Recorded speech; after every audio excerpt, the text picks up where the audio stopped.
नमस्कार दोस्तों, आप सबका स्वागत है एक और नए फ्रेश वीडियो में वर्ल्ड ऑफ पार्थ के। आज मैं वापस आ गया हूं मेरी उसी सीरीज के साथ कंटिन्यू करते हुए, mastering equities investments in 100 days. ये मेरी एक कॉन्सेप्ट वीडियो है जिसके अंदर एक कॉन्सेप्ट सीरीज है जिसमें मैं आप सबको इन्वेस्टमेंट के बारे में 100 दिनों में सारा का सारा जो भी बेसिक्स होता है इन्वेस्टमेंट का वो सब डिटेल में समझाना चाहूंगा, जिस कारण आप सब आसानी से स्टॉक मार्केट में या यूं कह लीजिए इक्विटी इन्वेस्टमेंट्स में बहुत ही आसानी से इन्वेस्ट कर सकते हैं बिना कोई डर के, और सब चीज जो बेसिक्स रहता है वो सब आप जान सके। इसके बाद कुछ भी दिक्कत रहती है, मैं यहाँ पे हूँ मौजूद, आप नीचे कमेंट कर सकते हैं या मेरे इंस्टाग्राम पे जाके आप मुझे डीएम कर सकते हैं, मैं वहां पे आपकी सारी सहायता कर दूंगा।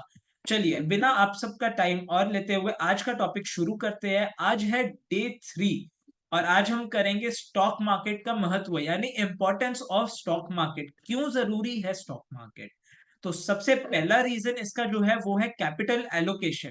कैपिटल एलोकेशन का क्या मतलब है कि हमारे पास जितनी भी टोटल धनराशि है उसे हम कहाँ कहाँ पे किस कितने भाग में कितने प्रतिशत लगाएं, इस चीज को कैपिटल एलोकेशन कहते हैं। ये हो गया हमारे इन्वेस्टर यानी रिटेलर बेसिस के पॉइंट से या एक इन्वेस्टर के पॉइंट से, कि मान लीजिए मेरे पास 100 रुपए है और मैं 25-25 रुपए चार अलग अलग जगहों पे लगाना चाहता हूँ।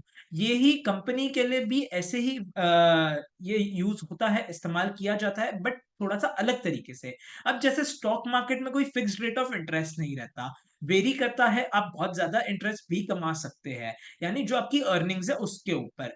और एफडी के जैसा ये फिक्स नहीं रहता है और कोई लॉक इन पीरियड नहीं रहता है। ये इन सब ये स्टॉक मार्केट का बेनिफिट रहता है कि आपके पास लिक्विडिटी रहती है, इसमें एक डाइवर्सिफाइड आपका पोर्टफोलियो रहता है। और इससे क्या होता है, कैपिटल एलोकेशन से आपको एफडी से ज्यादा रेट ऑफ रिटर्न मिल जाता है, यानी एफडी में जितना कमाई होती है उससे ज्यादा कमाई आप यहाँ पे कर लेते हैं। प्लस जो कंपनीज रहती है उन्हें बैंक के पास लोन के लिए नहीं जाना पड़ता है, उन्हें हम जैसे इन्वेस्टर्स से पैसा मिल जाता है उनकी ओनरशिप देके, यानी इक्विटी है, यानी कंपनी की हिस्सेदारी देके। चलिए आगे बढ़ते हैं हमारे सेकंड पॉइंट से। सेकंड पॉइंट हमारा है वेल्थ क्रिएशन का।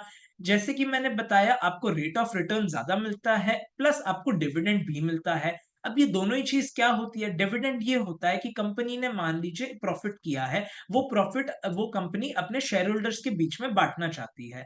अब वो कैसे बांटती है, हर शेयर के ऊपर डिपेंड करता है कितना। एक एग्जाम्पल के रूप में मैं आपको समझाऊं, कंपनी का 1 लाख रुपए का प्रॉफिट हुआ जो उनने इक्विटी शेयर होल्डर्स जो है उनको एज अ डिविडेंड देने का डिक्लेयर किया। तो अब बात होती है कि इतने देने हैं, अब नंबर ऑफ शेयर्स उनके मान लीजिए 1 लाख है, तो एक इक्विटी शेयर होल्डर को 1 रुपए मिलेगा क्योंकि 1 लाख शेयर और 1 लाख रुपए प्रॉफिट का है। ऐसे ही मान लीजिए आप 10,000 शेयर के ओनर है, तो आपको 10,000 रुपए का डिविडेंड मिल जाएगा। दूसरे तरीके से आप कैसे कमा सकते हैं कि जो रेट ऑफ रिटर्न का है, मान लीजिए 100 रुपए का शेयर था जब आपने खरीदा, एंड अब ये शेयर 200 रुपए का हो चुका है, आपने 100% का रिटर्न इसमें कमा लिया है जो 100 से 200 रुपए का है। इस तरीके से आपकी वेल्थ भी क्रिएट होती है जिसमें स्टॉक मार्केट हेल्प करता है।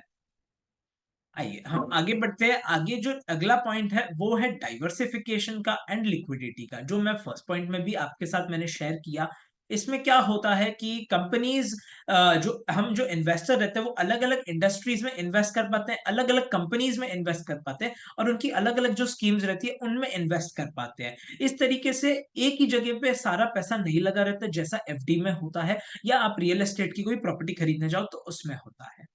और इसी तरीके से आपका एक डाइवर्सिफाइड पोर्टफोलियो बन जाता है। और लिक्विडिटी का क्या मतलब है कि आप इसे कभी भी बेच सकते हैं और बेच के तुरंत ही ये आपका कैश में कन्वर्ट हो जाता है, यानी पैसे आपके बैंक में आ जाते हैं।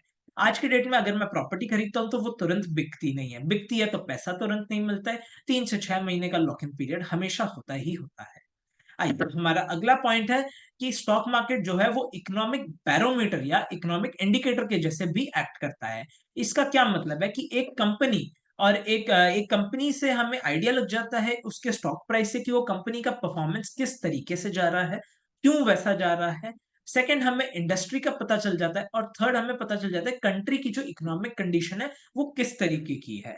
इस तरीके से हमारे आखिरी पॉइंट की तरफ आगे बढ़ते हुए, जो कि है रिस्क मैनेजमेंट का, कि स्टॉक मार्केट के थ्रू हम हमारा जो रिस्क रहता है, यानी नुकसान होने की जितनी आवश्यकता है, आवश्यकता नहीं, जितनी प्रतिशत नुकसान होने का चांस है या वो कम हो जाता है। एक तरीके से हम हेजिंग कर पाते हैं इसमें। जैसा मैंने मेरी पहले की वीडियो में भी बता रखा है कि रिस्क कभी भी कम किया जा सकता है, कंप्लीटली हटाया नहीं जा सकता है। ज़ीरो नहीं कर सकते बट हम कम कर सकते हैं। स्टॉक मार्केट उसी चीज़ में हेल्प करता है। आशा करता हूँ आप सबको ये वीडियो पसंद आई होगी।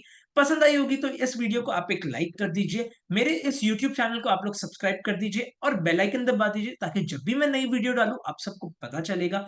और आप सबने अगर मेरी पहले की वीडियोस नहीं देखी है तो प्लीज़ वो भी जाके देखिए ताकि ये सीरीज़ में आपको और इंटरेस्ट आएगा। इस पर्टिकुलर वीडियो के रिगार्डिंग आपको कोई भी सवाल हो, कोई भी डाउट हो, कोई भी क्वेश्चन आ रहा हो, आपके मन में कोई चीज़ नहीं समझ में आ रही हो, आप मुझे कमेंट कर सकते हैं नीचे डिस्क्रिप्शन बॉक्स के जस्ट नीचे कमेंट सेक्शन है वहाँ पे। नहीं तो आप मेरे इंस्टाग्राम पे मुझे पर्सनली डीएम भी कर सकते हैं, वहाँ पे भी मैं आपकी सहायता कर दूँगा। और ये सीरीज़ को आप मुझे थोड़ा मोटिवेशन दीजिए, आप लाइक कर करके ताकि मैं ऐसी और सीरीज़ बनाऊँ या आपके और मतलब की चीज़ें बनाऊँ। मिलता हूँ आपसे जल्दी एक और नए फ्रेश वीडियो में। तब तक के लिए आप सब अपना ध्यान रखिएगा। Thank you for watching my video. Take care. Bye bye.